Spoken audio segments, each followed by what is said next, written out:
Hey there, welcome back to our channel.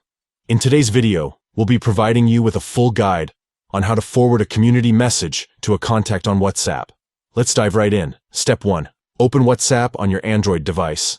Step 2. Once you're inside WhatsApp, tap on your community and then select Announcements. This will take you to the community chat, where you can find the message you want to forward. Step 3.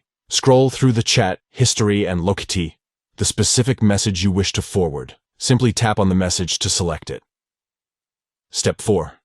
At the top of the screen, you'll see a forward icon. Tap on it to proceed with forwarding the selected message.